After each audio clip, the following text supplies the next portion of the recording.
ફરી એકવાર હુમલાની દહેશત જોવા મળી છે। ઈરાને કુવૈત ઉપર છેલ્લા 24 કલાકમાં 2 વાર હુમલા કર્યા છે। એટલે કે ફરી એકવાર ઈરાન એ જ સ્ટ્રેટેજી અપનાવી રહ્યું છે જે 40 દિવસના યુદ્ધ દરમિયાન અપનાવી હતી। કેશમ દ્વીપ અને ગોરુક દ્વીપ ઉપર એટલે કે ટાપુ ઉપર અમેરિકન સેના લગાતાર હુમલા કરી રહી છે। એટલે કે અત્યારે જે સીઝફાયર છે એ કહેવા પૂરતું રહ્યું છે। તણાવભરી સ્થિતિ એ જોવા મળી રહી છે અત્યારે। એના અસર એ ફરી એકવાર દુનિયાની અંદર જોવા મળશે કે પછી અસર સ્ટેટ ઓફ હોર્મુઝ ખુલી જાય એટલે અસર નહીં જોવા મળે? 3 મહિનાથી વધારે સમય જે સપ્લાય ચેન ખોરવાય, કાલે હોર્મુઝ ખુલે તો એ સપ્લાય ચેન પાછી વ્યવસ્થિત નહીં થાય। ફરી એક સવાલ ત્યાંનો ત્યાં જ આવીને ઉભો છો કે પેટ્રોલ અને ડીઝલના ભાવમાં વધારો થશે કે ઘટાડો થશે? તમામ જે મિડલ ઈસ્ટના દેશો છે એમની પાસે ક્રૂડ ઓઇલ એમના સ્ટોરેજમાં ભરી ભરીને પડ્યું છે। લાખો લીટર ક્રૂડ ઓઇલ પડ્યું છે। એટલે દુનિયા આખીના દેશો દબાણ કરી રહ્યા છે ટ્રમ્પની ઉપર। ફરી એકવાર ટેરિફની ચર્ચાઓ થઈ રહી છે। સૌથી મોટો સવાલ કે જે ટેરિફ હટાવ્યો હતો એ જ ટેરિફની ચર્ચા જો ફરીવાર થઈ રહી છે અને જો એવું થાય છે તો ભારત પર ફરી એકવાર ખૂબ મોટો બોજ પડી શકે તેવી સંભાવના। 12.5% વિશેષ ટેરિફ લગાવવાની જે વાત છે એ માત્ર અહેવાલો છે। કોઈ સત્તાવાર નિવેદન કે સત્તાવાર પુષ્ટિ આ ટેરિફ વાળી ઘટનામાં હજુ સુધી નથી થઈ।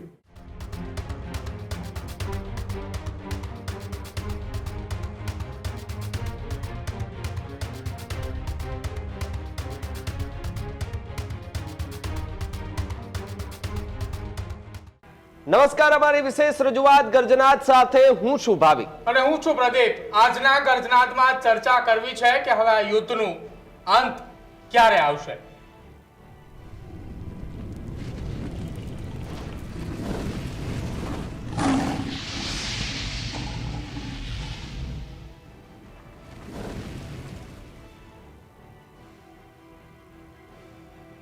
છેલ્લા 15 દિવસ કરતા વધારે સમયથી એક ચર્ચા એ પૂરજોશમાં ચાલી રહી છે કે ઈરાન અને અમેરિકા વચ્ચે મધ્યસ્થી થશે, બંને દેશો વચ્ચે સમજૂતી થશે।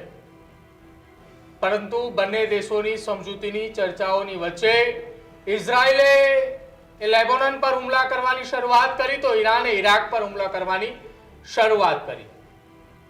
બંને દેશોએ બીજી જગ્યા ઉપર ફરી એકવાર યુદ્ધના મંડાણે દેખાયા, બીજા દેશની સામે હુમલા કરવાની શરૂઆત કરી। પરંતુ આ પ્રકારની સ્થિતિએ ક્યાં સુધી અને આ સ્થિતિથી દુનિયાને કેટલું નુકસાન?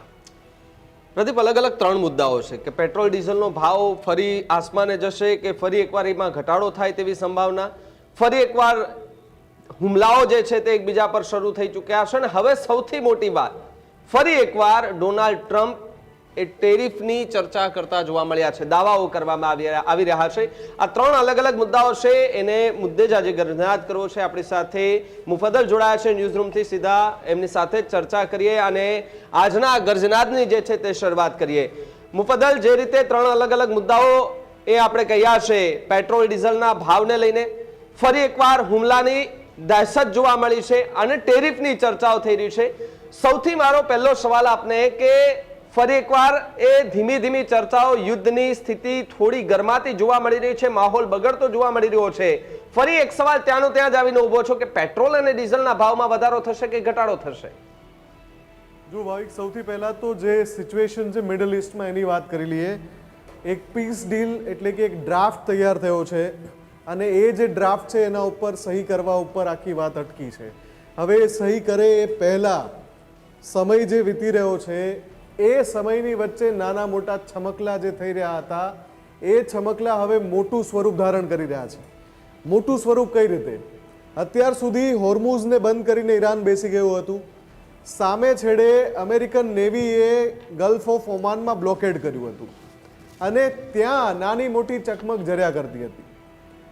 છેલ્લા 60 દિવસથી એટલે કે 2 મહિનાથી જ્યાં ઈરાન અને અમેરિકા વચ્ચે સીઝફાયર હતું, પણ બીજી તરફ જે આ છમકલા છે એનું સ્વરૂપ એટલું વરવું નહોતું થયું કે જે 40 દિવસનું યુદ્ધ ચાલ્યું એ દરમિયાન ઈરાને જે મિડલ ઈસ્ટ પર હુમલાઓ કર્યા, મિડલ ઈસ્ટના અલગ અલગ દેશો પર, એ આપણને છેલ્લા 48 કલાકમાં જોવા મળી રહ્યું છે। એમાં પણ ઈરાને કુવૈત ઉપર છેલ્લા 24 કલાકમાં 2 વાર હુમલા કર્યા છે। બહેરીન પર પણ હુમલો કર્યો હોવાના અહેવાલ આવી રહ્યા છે। એટલે કે ફરી એકવાર ઈરાન એ જ સ્ટ્રેટેજી અપનાવી રહ્યું છે જે 40 દિવસના યુદ્ધ દરમિયાન અપનાવી હતી. એટલે કે અમેરિકા અને ઇઝરાયલને બદલે જ્યાં જ્યાં અમેરિકાના એરબેઝ છે, Saudi Arabia, UAE, Kuwait, Qatar, આ બધા દેશોમાં અમેરિકન એરબેઝ છે. એમાં કુવૈતમાં સૌથી વધારે 5 એરબેઝ છે. 13,000 અમેરિકન સૈનિકો કુવૈતની અંદર સ્થિત છે. એટલે જેવી કોઈ ઘટના બને એટલે ઈરાન સીધું કુવૈતને ટાર્ગેટ કરી રહ્યું છે. હમણાં તો એ જ થઈ રહ્યું છે. કુવૈત પર જે હુમલો કર્યો એમાં ડ્રોન પણ છોડ્યા, મિસાઇલ પણ છોડી. કુવૈતનો દાવો છે કે અમે બધું ઇન્ટરસેપ્ટ કરી લીધું. અમેરિકાએ પણ કહ્યું કે ભાઈ અમે પણ એમાં કુવૈતની સાથે છીએ અને ઈરાન તરફથી જે પણ હુમલા થાય એને અમે ખાળી રહ્યા છીએ. પણ બીજી બાજુ ઈરાનના જે દ્વીપ છે ખૂબ જ અગત્યના, કેશમ દ્વીપ અને ગોરુક દ્વીપ ઉપર એટલે કે ટાપુ ઉપર અમેરિકન સેના લગાતાર હુમલા કરી રહી છે. એમાં વળી આજે IRGC દાવો કરે છે કે અમે અમેરિકન મિલિટરીનું હેડક્વાર્ટર છે એના ઉપર હુમલો કર્યો છે. ઈરાનની જે ટાપુની પાસે ઈરાનના જે ઓઇલ ટેન્કર ઊભા છે એના ઉપર અમેરિકન નેવી દાવો કરે છે કે અમે એનું એક ઓઇલ ટેન્કર ઉડાવી દીધું છે. વળી પાછું અમેરિકન નેવી કહે છે કે ભાઈ ઈરાનની નેવી તો ખતમ થઈ ગઈ. એટલે તમે આ આખો જે ઘટનાક્રમ જુઓ ને છેલ્લા 24 થી 48 કલાકનો, તો તમને એ 40 દિવસનું યુદ્ધ યાદ આવે જે 1 માર્ચથી શરૂ થયું હતું. એટલે કે અત્યારે જે સીઝફાયર છે એ કહેવા પૂરતું રહ્યું છે.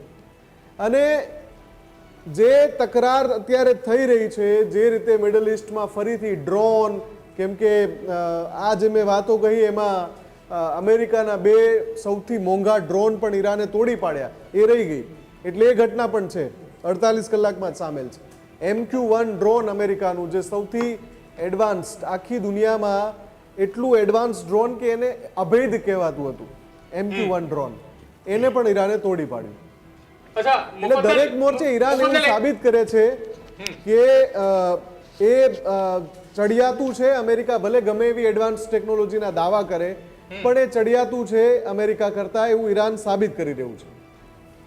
અચ્છા, એક સવાલ મારી વાત સાથે આગળ વાત કરીએ કે યુદ્ધની પરિસ્થિતિ બંને દેશો વચ્ચે, ડ્રોન કેટલાક 24-48 કલાકની અંદર ડ્રોનના હુમલા, સ્ટ્રેટ ઓફ હોર્મુઝની અંદર બનેલી એ ઘટના કે જ્યાં ઈરાકી જહાજ ઉપર ઈરાનનો હુમલો, આ બધી પરિસ્થિતિની વચ્ચે જો અમેરિકા અને ઈરાનની વચ્ચે જો સમજૂતી થાય છે, કરાર થાય છે, સમાધાન થાય છે અને 60 દિવસ માટેનું સીઝફાયર માટેની ચર્ચાઓ ચાલુ થાય અને ટેબલ ઉપર વાતચીત કરવામાં આવે, તો પછી આ ઈરાન ઈરાક વચ્ચે, ઇઝરાયલ અને લેબોનન વચ્ચે જે તણાવભરી સ્થિતિ એ જોવા મળી રહી છે અત્યારે, એના અસર એ ફરી એકવાર દુનિયાની અંદર જોવા મળશે કે પછી અસર સ્ટ્રેટ ઓફ હોર્મુઝ ખુલી જાય એટલે અસર નહીં જોવા મળે? જો અત્યારે હમણાં જે લેટેસ્ટ રિપોર્ટ છે એમાં તમે જે વાત કરી કે ભાઈ હોર્મુઝ સંકટ પૂરું થાય અથવા તો પીસ ડીલ ઉપર ગમે ત્યારે સહી થઈ જાય, અહીંયા બધી આ ધડાધડી ચાલી રહી હોય, એકબીજા ઉપર બોમ્બ ફેંકવામાં આવી રહ્યા હોય, મિસાઇલ છોડવામાં આવી રહી હોય, ડ્રોન મારો થઈ રહ્યો હોય, અને બીજી બાજુ કૂટનીતિક રીતે એ પીસ ડીલ ઉપર સહી કરી દેવામાં આવે તો શું થશે? એક લેટેસ્ટ રિપોર્ટ અત્યારે જ સામે આવ્યો છે ને આ રિપોર્ટ કોણે આપ્યો છે? શેવરોન જેવી આંતરરાષ્ટ્રીય ઓઇલ કંપની જે આ પ્રકારના ફોરકાસ્ટ કરે છે, અને જેપી મોર્ગનનો પણ એક રિપોર્ટ છે સાથે. એમનું કહેવું છે કે માણસના શરીરમાં લોહી હોય પણ બ્લડ પ્રેશર, જે આપણે બીપી કહીએ છીએ, બ્લડ પ્રેશર, એ પૂરતું લોહીનું દબાણ ના હોય તો માણસ જીવી શકે નહીં. એ જ પ્રમાણે આખી દુનિયા પાસે ક્રૂડ ઓઇલ તો આવી જશે હોર્મુઝ ખુલશે તો, પણ આજે 3-4 મહિના જેવો સમય જે વીત્યો, 100 દિવસથી વધારેનો સમય જે વીતી ગયો, જેમાં આખી દુનિયાનું ક્રૂડ ઓઇલ સપ્લાય ડિસરપ્ટ થઈ, એ આખી સપ્લાય ચેન ખોરવાઈ ગઈ. તો એ જે 3 મહિનાથી વધારે સમય જે સપ્લાય ચેન ખોરવાય, કાલે હોર્મુઝ ખુલે તો એ સપ્લાય ચેન પાછી વ્યવસ્થિત નહીં થાય, તરત નહીં થાય, એને બહુ લાંબો સમય લાગશે.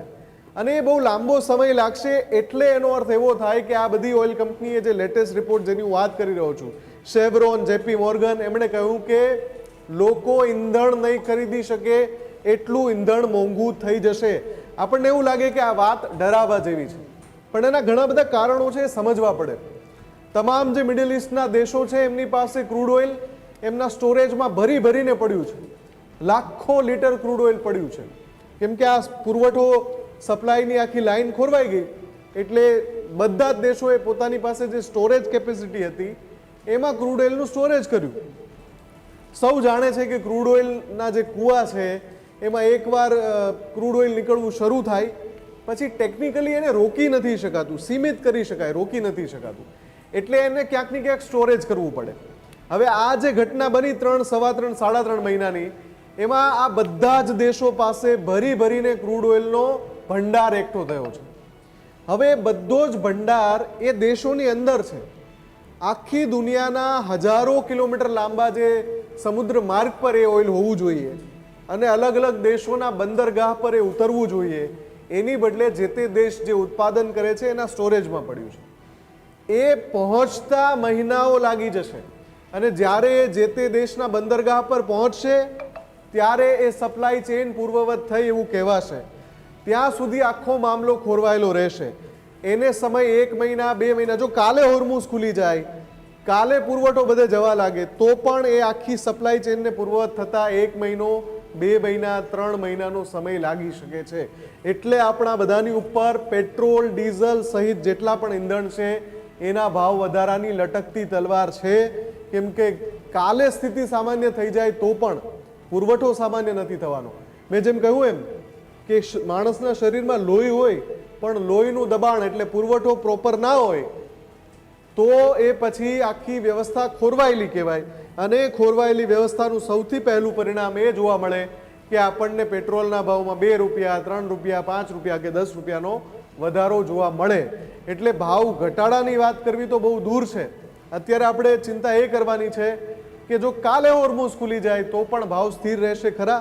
અત્યારે દુનિયાભરના જાણકારો કહી રહ્યા છે કે સ્થિર રહેવા અત્યારે મુશ્કેલ છે.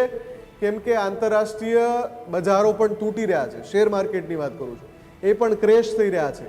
ડોલર મજબૂત થઈ રહ્યો છે, રૂપિયાનું અવમૂલ્યન થઈ રહ્યું છે. એટલે આમ પણ તમારે ક્રૂડ ઓઇલ ખરીદવું હશે, કાલે ઉઠીને તમે ખરીદશો તો પણ યુદ્ધ પહેલા તમારે જે રૂપિયાની કિંમત હતી ડોલર સામે અત્યારે એ ઘટી ગઈ છે, અવમૂલ્યન થયું છે. એટલે તમારે ક્રૂડ ઓઇલ ખરીદવું જ મોંઘું પડશે ગમે તે સ્થિતિમાં. એટલે ઈંધણના ભાવ વધી શકે છે. પરિસ્થિતિ સામાન્ય બનતા બહુ લાંબો સમય લાગશે. એટલે દુનિયા આખીના દેશો દબાણ કરી રહ્યા છે ટ્રમ્પની ઉપર કે ભાઈ પતાવો, હવે તમે ઓલરેડી મામલો નિયંત્રણની બહાર કરી દીધો છે, હવે તો યુદ્ધ પૂરું કરો. બિલકુલ. અને એક સવાલ અહીંયા બીજો એ પણ થઈ રહ્યો હશે હવે કે જે રીતે એક બાદ એક હુમલાઓ થઈ રહ્યા હશે, આ બધી જ ચર્ચાઓ વચ્ચે મુફદ્દલ ફરી એકવાર ટેરિફની ચર્ચાઓ થઈ રહી છે. સૌથી મોટો સવાલ કે જે ટેરિફ હટાવ્યો હતો એ જ ટેરિફની ચર્ચા જો ફરીવાર થઈ રહી છે અને જો એવું થાય છે તો ભારત પર ફરી એકવાર ખૂબ મોટો બોજ પડી શકે તેવી સંભાવના. જો સૌથી પહેલા તો જે ટેરિફ નીતિ ટ્રમ્પે અપનાવી હતી એ પછી ત્યાંની જે સર્વોચ્ચ અદાલત છે અમેરિકાની, એમણે એ આખી ટેરિફ નીતિને ફગાવી દીધી. એટલે કે ટેકનિકલી ટેરિફ નાખવા માટે અથવા તો નવા ટેરિફ નાખવા માટે અમેરિકન રાષ્ટ્રપતિ અત્યારે સક્ષમ નથી, સિવાય કે કોઈ વિશેષાધિકારનો ઉપયોગ કરે.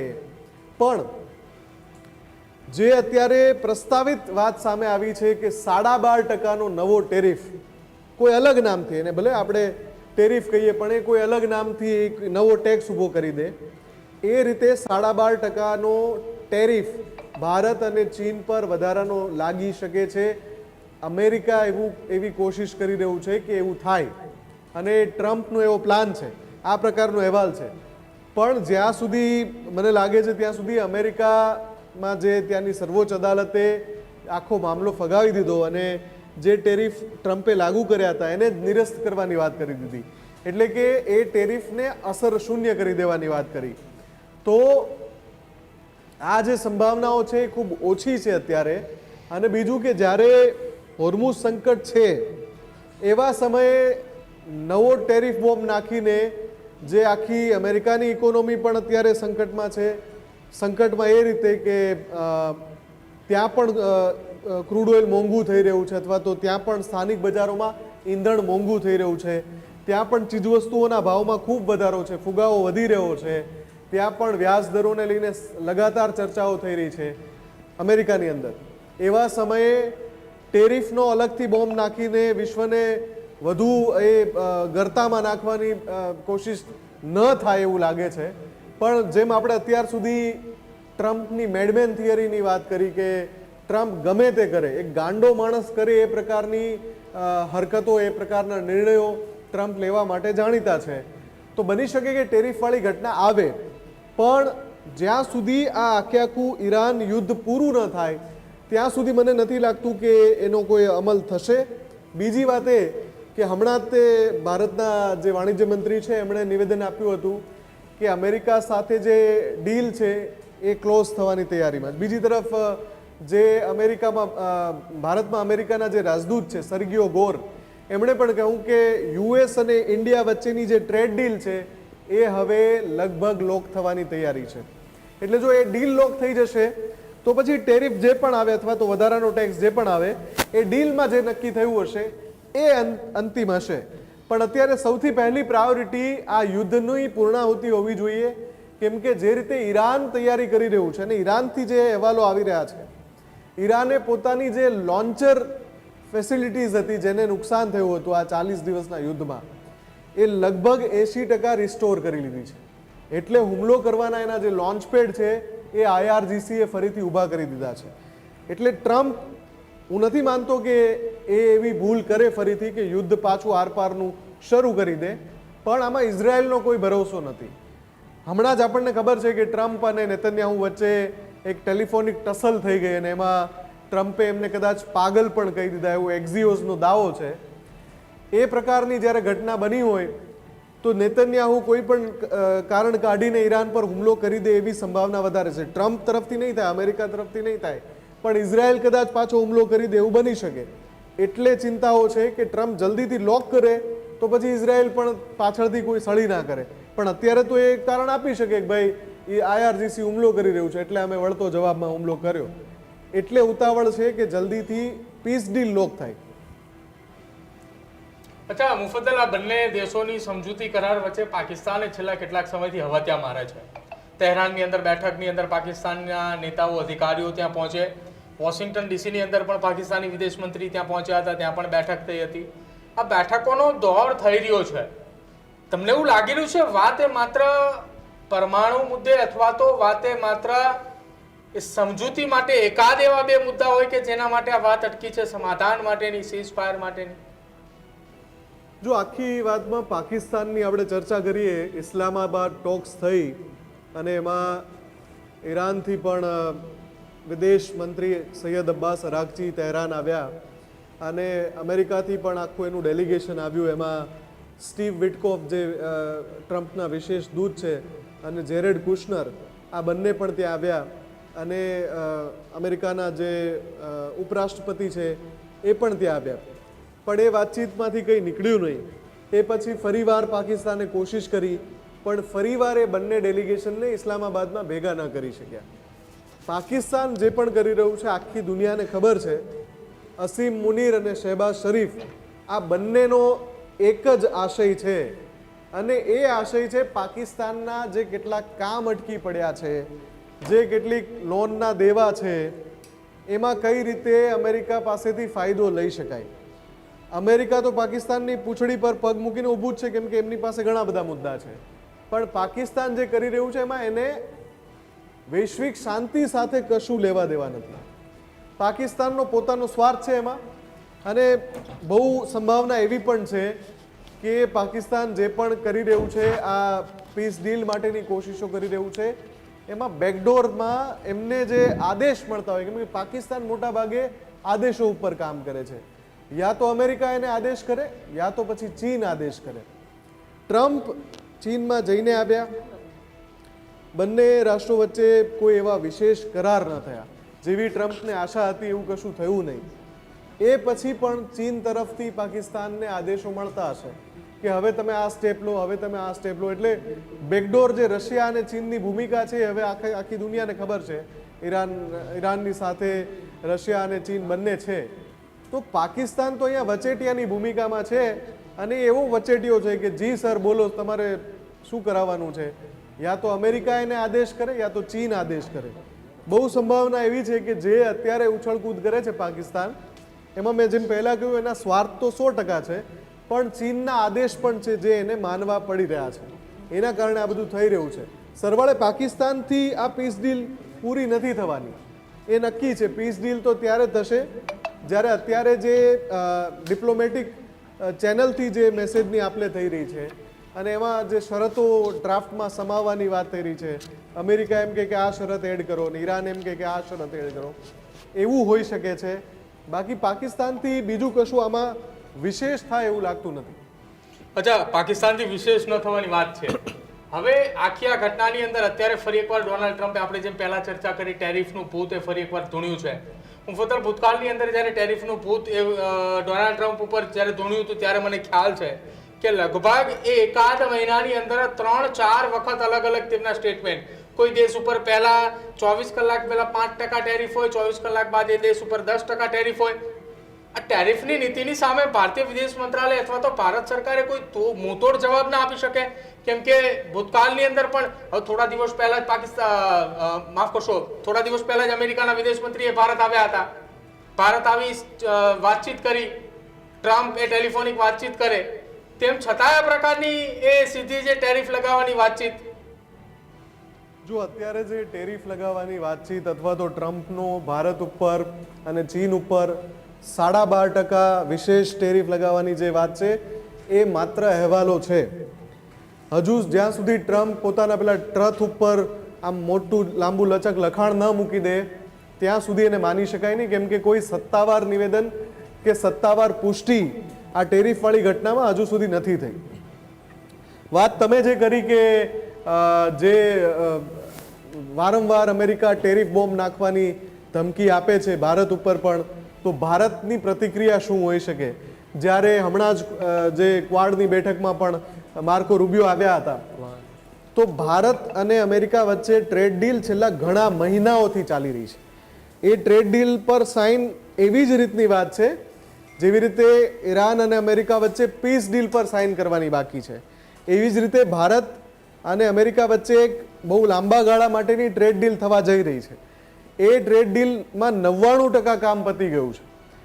થોડા અંતરે તમે જોશો કે આપણા જે વાણિજ્ય મંત્રી છે એ અપડેટ આપતા રહે છે કે ભાઈ ટ્રેડ ડીલમાં અહીંયા પહોંચ્યું કામ. છેલ્લું જે અપડેટ એમણે આપ્યું એમાં એમણે કહ્યું કે ભાઈ 99% ટ્રેડ ડીલ છે અમેરિકા સાથે ડન થઈ ચૂકી છે. હવે ટ્રેડ ડીલ ફાઇનલ થાય એટલી વાર છે. હવે એવા સમયે ભારત કોઈ એવું સ્ટર્ન રિએક્શન આપે, માની લો કે ભાઈ તમે દર વખતે ભારતને ક્યાંથી વચ્ચે લઈ આવો છો, ટ્રેડ ડીલ તો આપણા વચ્ચે થવા જઈ રહી છે, તો બની શકે કે જે ડીલ લોક થવાની છે અટકી જાય. એટલે ભારત કદાચ કોઈ પ્રતિક્રિયા આપે પહેલા રાહ જોવાઈ રહી છે કે ટ્રેડ ડીલ એકવાર લોક થઈ જાય. અને એ અત્યારે ભારત અને અમેરિકા વચ્ચેની ટ્રેડ ડીલ પણ 99% સુધી પહોંચી ગઈ છે, જે રીતે કેન્દ્રીય મંત્રાલય અપડેટ આપણને આપી રહ્યું છે એ મુજબ. તો આપણે આશા રાખીએ કે બહુ જલ્દી પહેલા સમાચાર એ આવે કે ભાઈ ભારત અને અમેરિકા વચ્ચે ટ્રેડ ડીલ લોક થઈ ગઈ.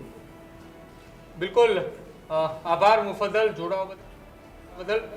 તો છેલ્લા 15 દિવસ કરતાં વધારે સમયથી એકને એક મુદ્દો ખૂબ ચર્ચાની અંદર હતો કે અમેરિકા અને ઈરાન વચ્ચે ક્યારે યુદ્ધ પૂર્ણ થશે, ક્યારે 60 દિવસનું સીઝ ફાયર લાગુ થશે અને ક્યારે આખી આ દેશ અને દુનિયાની ઉપર જે મોટા ભાગના એ નાના દેશો છે કે જે આર્થિક સંકટની અંદરથી પસાર થઈ રહ્યા છે એ જલ્દી બહાર આવે. પરંતુ એક વાત એ છે કે જે 90 દિવસ કરતાં પણ વધારે સમયથી યુદ્ધ ચાલી રહ્યું છે, જેમાં સ્ટ્રેટ ઓફ હોર્મુઝ સંપૂર્ણ રીતે જો અત્યારે જ ખુલી જાય તો પણ એ સ્થિતિ થાળે પડતા લગભગ 6 મહિનાનો સમય તો ખરો. આ સાથે જ કતર સહિત દેશોની અંદર જે હુમલાની ઘટના બની કે જેમાં ઓઇલ રિફાઇનરી ઉપર હુમલાની ઘટના કે જે નાશ પામ્યા છે, એને ફરી એકવાર બેઠા થવા માટે 4-5 વર્ષ જેટલો સમય. અને આ તમામની વચ્ચે ડોનાલ્ડ ટ્રમ્પની ફરી એકવાર ટેરિફની નીતિ, પેટ્રોલ ડીઝલની અંદર ભાવ વધારાની વાતચીત, આ ફરી એકવાર ક્યાંક મધ્યમ વર્ગીય પરિવાર અને નાના દેશોને એ સંકટ તરફ આગળ લઈ જઈ રહ્યું છે. ટેરિફના જે અહેવાલો છે, ટ્રમ્પ એ શું નિવેદન આપે છે કે અમેરિકાની સાથે ભારતની ટ્રેડ ડીલ પહેલા ટેરિફ લાદે છે કે પછી શું થાય છે, અને જો ટેરિફ લાદે છે તો ભારતની સામે એ શું પ્રતિક્રિયા હશે, શું વળતો જવાબ હશે, એ જોવાનું રહેશે. હાલ ગર્જનાથમાં બસ આટલું જ. જોતા રહેજો ન્યૂઝ રૂમ. નમસ્કાર.